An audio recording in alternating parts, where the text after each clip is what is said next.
आज हम समांतर श्रेणी प्रश्नावली 1 का अभ्यास करेंगे, जो समांतर श्रेणी के nवें पद पर आधारित है।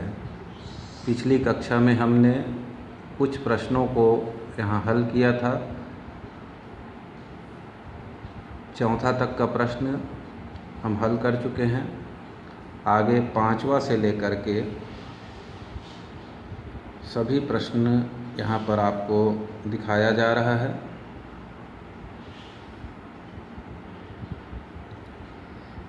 कुल 18 प्रश्न इधर, इसके बाद 22वां तक कुल 22 प्रश्न इस प्रश्नावली में दिए गए हैं। कुछ प्रश्नों को छोड़ते हुए मैं यहाँ हल करके दिखाऊंगा। शेष प्रश्न आप घर पर हल करेंगे। 7वें नंबर से प्रश्न लेते हैं। प्रश्न है, समांतर श्रेणी 8, 15, 22 डैश डैश डैश का अंतिम पद 218 है। पदों की संख्या ज्ञात कीजिए। तो इसको हल करने के लिए स्मॉल ए प्रथम पद हमारे पास 8 है, फिर डी निकाल लेंगे। 15 ऋण 8 बराबर 7। सूत्र में एल को अंतिम पद या उसी को nवां पद भी कह सकते हैं, जो कि यहाँ पर 218 दिया हुआ है। सूत्र को हम इस प्रकार लिखें, a plus n minus 1 into D बराबर l भी लिख सकते हैं और tn भी लिख सकते हैं। पिछली कक्षा में इसके विषय पर विस्तार से आपको बताया गया था। a का मान भर देंगे 8, n पदों की संख्या ज्ञात करना है और d का मान हो जाएगा 7 और l का मान 218। n ऋण 1 गुणित 7 218 ऋण इस 8 को पक्षांतर कर देंगे तो इधर आके हो गया ऋण 8। n ऋण 1 गुणित 7 218 में 8 घटा दीजिए 210। n माइनस 1 के साथ 7 का गुणा है तो उधर जा कर के वो भाग में पहुंच जाएगा। अब 7 का पहाड़ा से 210 को कटा दीजिए। 7 एकम 7, 7 तिया 21, 7 शून्यम 0। तो n माइनस 1 बराबर आ गया 30। 1 का पक्षांतर कर देंगे तो 30 धन 1 बराबर 31। ये हमारा आंसर हो जाएगा। तो इस श्रेणी में पदों की संख्या 31 आंसर होगा। अगला प्रश्न है, समांतर श्रेणी 27, 24, 21 डैश डैश डैश का कौन सा पद शून्य होगा। अब कौन सा पद शून्य होगा मतलब यहाँ भी n का मान ही आपको ज्ञात करना है। तो यहाँ हल करते समय 27, 24, 21 डैश डैश डैश लिख लेते हैं। अब यहाँ पर a बराबर हमारे सामने है 27, d निकाल दीजिए तो d बराबर 24 ऋण 27 घटाएंगे तो ऋण 3 आ जाएगा। और कौन सा पद यानी जो पद हमको निकालना है उसको मान लेते हैं अंतिम पद है। तो अंतिम पद यहाँ पर क्या लेंगे 0। तो ये हो जाएगा सूत्र a धन n माइनस 1 गुणित d बराबर l। a के स्थान पर 27, n का मान ज्ञात करना है, d का मान ऋण 3 और l का मान 0 हो जाएगा। पक्षांतर करते हैं तो ये हो जाएगा n माइनस 1 इंटू माइनस 3। उधर ऑलरेडी 0 था तो 27 जा कर के हो जाएगा ऋण 27। अब ऋण 3 को नीचे भेज दीजिए तो n माइनस 1 बराबर minus 27 upon minus 3। Minus minus cancel, 3 9 या 27।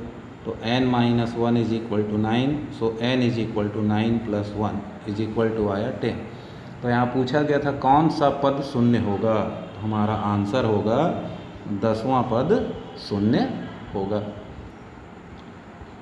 9वां प्रश्न लेते हैं। यहाँ प्रश्न है, यदि दो समांतर श्रेणियों का सार्वांतर समान है और इनके 99 पदों का अंतर 99 है तो 999 पदों का अंतर क्या होगा, कारण दीजिए। तो माना दो समांतर श्रेणियों के प्रथम पद A1 और A2 है तथा सार्वांतर D1 बराबर D2 बराबर D ले लेंगे। अब सार्वांतर को एक जैसा क्यों लिए? क्योंकि प्रश्न में बोला गया है कि दो समांतर श्रेणियों के सार्वांतर समान हैं, परंतु प्रथम पद के विषय में कुछ नहीं कहा गया था, तो प्रथम पद को हम A1 A2 ले लेंगे। अब प्रश्नानुसार 99 पदों का अंतर, यानी प्रश्नानुसार पहली समांतर श्रेणी का 99वां पद, तो पहले समांतर श्रेणी का 99वां पद ऋण दूसरे समांतर श्रेणी का 99वां पद बराबर कितना दिया हुआ है? 99। तो पहली समांतर श्रेणी का 99 पद लिखेंगे तो A1 धन 99 minus 1 into D minus A2 plus 99 minus 1 into D. इसको बड़ा कोष्ठक में ले लीजिए और इसको भी बड़ा कोष्ठक में ले लीजिए। तो ये पहली समांतर श्रेणी का 99वां पद हुआ और ये दूसरी समांतर श्रेणी का। अब कोष्ठक को धीरे धीरे हल करिए। तो A1 99 में एक गया 98D ऋण A2 99 में एक गया 98 और ये कोष्ठक खोलने से माइनस 98D हो गया, बराबर आया 99। ये 98D कट गया, A1 माइनस A2 बराबर आया 99। अब यहाँ से थोड़ा दूसरा काम करें। क्या? तो हमको ज्ञात क्या करना है? 999 पदों का अंतर। इसलिए पहले समांतर श्रेणी का 999वां पद ऋण दूसरे समांतर श्रेणी का 999वां पद। तो पहले समांतर श्रेणी का 999वां पद लिखना होगा तो A1 धन 999 ऋण 1 गुणित D बड़ा कोष्ठक में लिख लेंगे, ऋण दूसरे समांतर श्रेणी का पहला पद A2 धन 999 ऋण 1 गुणित D। इस प्रकार से इसको नोट कर लेंगे। फिर कोष्ठक खोलिए तो A1 धन 998D ऋण A2 ऋण 998D 998D और धन 998D और ऋण 998D कट गया, आया A1 ऋण A2 जिसका मान हम एक में कितना प्राप्त कर चुके हैं? 99। तो इसका आंसर आया 99, अर्थात 99 पदों का जो अंतर मिला वही 999 पदों का भी अंतर हमको यहाँ पर प्राप्त हो रहा है। 10वां प्रश्न देखते हैं। फूलों की एक क्यारी की पहली पंक्ति में 23 पौधे हैं, दूसरी पंक्ति में 21 और तीसरी पंक्ति में 19 पौधे हैं। इस क्यारी की अंतिम पंक्ति में 5 पौधे हैं। क्यारी में कुल कितनी पंक्तियां हैं? तो इसको देखें, ये जैसे मान लीजिए पहली पंक्ति है फूलों की क्यारी की, इसमें कितना बताया गया? 23 पौधे हैं।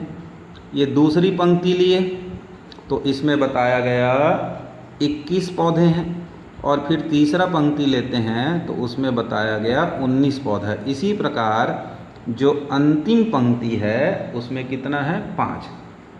अब यहाँ पर तो हम पौधे की पंक्ति को देख रहे हैं, अब इसको दूसरे ढंग से लिखें तो पहली पंक्ति में कितने पौधे? 23, दूसरी पंक्ति में 21, तीसरे में 19। इसी प्रकार चलते चलते अंतिम पंक्ति में कितने पौधे हैं? 5। तो ये सवाल जैसे शुरू में हल किए ना, अंतिम पद 5 है, तो उसी नियम का यहाँ यानी पदों की संख्या निकालेंगे तो हमारा जो पदों की संख्या निकालेंगे वही क्या हो जाएगा? क्यारियों की संख्या। तो यहाँ पर A बराबर 23 हो जाएगा, D बराबर 21 ऋण 23 तो ऋण 2 हो गया और L यानी अंतिम पंक्ति में कितने पौधे हैं? 5 पौधे हैं। तो L का मान 5 हो गया, D का मान ऋण 2 आ गया, A का 23 आया। फिर हम सूत्र लगा दें, A धन n माइनस 1 गुणित D बराबर L। 23, n का मान निकालना है, d का मान -2 और l का मान हुआ 5। तो n ऋण 1 गुणित ऋण 2 5 ऋण 23, n ऋण 1 गुणित ऋण 2 5 में 23 गया ऋण 18, n ऋण 1 बराबर ऋण 18 बटे ऋण 2, ऋण ऋण कटा देंगे, 2 निया 18, तो n ऋण 1 बराबर 9, इसलिए n बराबर 9 धन 1 बराबर हुआ 10 क्यारियाँ होंगी। कितनी क्यारी में कुल कितनी पंक्ति, तो सॉरी 10 पंक्ति होंगे। कितने होंगे? 10 पंक्तियाँ होंगी। तो ये एक प्रश्न देखते हैं। संजय ने वर्ष के प्रथम सप्ताह में 5 रुपये की बचत की और फिर अपनी साप्ताहिक बचत 1.75 रुपये बढ़ाता गया। यदि nवें सप्ताह में साप्ताहिक बचत 20.75 रुपये हो तो n का मान ज्ञात कीजिए। इस प्रश्न को आप कैसे हल करेंगे? तो उसके लिए देखिए, मान लीजिए सबसे पहले सप्ताह में वो कितना जमा किया? 5 रुपये। फिर अगले सप्ताह में 1.75 बढ़ा देते हैं तो 6.75 हुआ।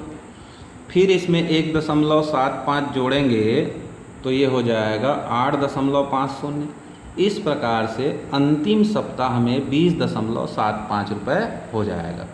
तो उसके बचत के अनुसार पहले सप्ताह में 5, दूसरे सप्ताह में 6.75, तीसरे सप्ताह में 8.50 करते करते अंतिम सप्ताह या nवें सप्ताह में कितना बचत हुआ? 20.75 रुपये। तो उससे एक समांतर श्रेणी यहाँ बन गया।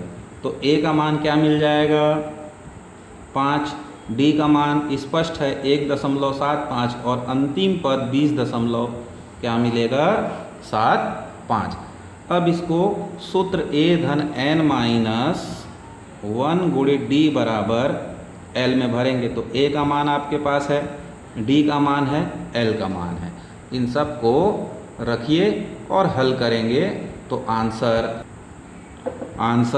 n बराबर 10 आपको प्राप्त होगा।